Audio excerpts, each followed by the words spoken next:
As it says in Gospel of John, for God. মার্কিন president Donald Trump দাবি করেছিলেন ইরানের সামরিক শক্তি নাকি ধুলোয় মিশিয়ে দেওয়া হয়েছে, কিন্তু যুদ্ধের ময়দান বলছে ভিন্ন কথা। 1 মাসেরও বেশি সময় ধরে চলা বিধ্বংসী বিমান হামলার পর দমে যাওয়া তো দূর, উল্টো আরও ভয়ঙ্কর মূর্তিতে রুখে দাঁড়িয়েছে তেহরান।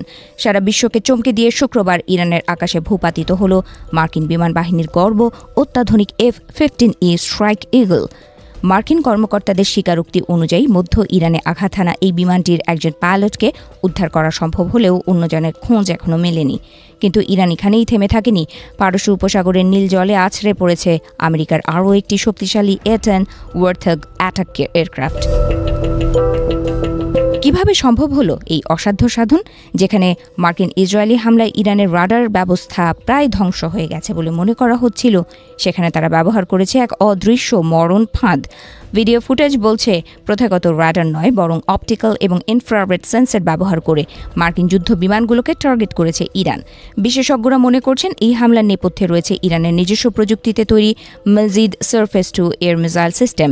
এটি এমন একটি নীরব শিকারী যা কোনো রাডার তরঙ্গ নির্গত না করেই কেবল বিমানের ইঞ্জিনের তাপ বা হিট সিগনেচার শনাক্ত করে আঘাত হানতে সক্ষম। ফলে মার্কিন পাইলটরা টেরই পাননি কখন যমদূত তাদের ধেয়ে আসছে। এই ঘটনা 20 বছরের ইতিহাসে মার্কিন বিমান বাহিনীর জন্য এক চরম লজ্জার এবং বিরল পরাজয়। আধুনিক যুদ্ধ বিমানগুলো রাডার ফাঁকি দেওয়ার ক্ষমতা রাখলেও ইরানের এই প্যাসিভ ট্র্যাকিং সিস্টেমের সামনে তাদের সব প্রযুক্তি যেন মুখ থুবড়ে পড়েছে। বিশেষ করে নিচু উচ্চতায় ওড়ানো বিমানগুলোর জন্য ইরান এখন এক মরণ কূপে পরিণত হয়েছে। নিখোঁজ মার্কিন পাইলটকে নিয়ে এখন চলছে চরম নাটকীয়তা।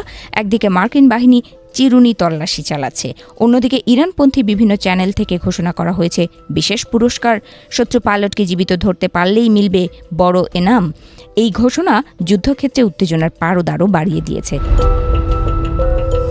মার্চ মাস থেকেই কিন্তু ইরান ছোট ছোট ঝাপটা দিচ্ছিল একের পর এক ইসরায়েলি হারমিস 900 এবং মার্কিন MQ-9 রিপার ড্রোন ভূপাতিত করার মধ্য দিয়ে। তারা বারবার হুঁশিয়ারি দিচ্ছিল, কিন্তু শুক্রবারের এই জোড়া বিমান পতন বুঝিয়ে দিল তেহরানের অস্ত্র ভাণ্ডার এখনও ফুরিয়ে যায়নি। এদিকে এই ঘটনা নিয়ে ওয়াশিংটনে শুরু হয়েছে তোলপাড়। ট্রাম্প যখন দাবি করছে শত্রু সম্পূর্ণ ধ্বংস, তখন পেন্টাগনের এই ক্ষয়ক্ষতি নতুন করে প্রশ্নের জন্ম দিচ্ছে। ব্রিটিশ প্রধানমন্ত্রী কিয়ার স্টারমারকেও বিদ্রূপ করতে ছাড়েননি ট্রাম্প।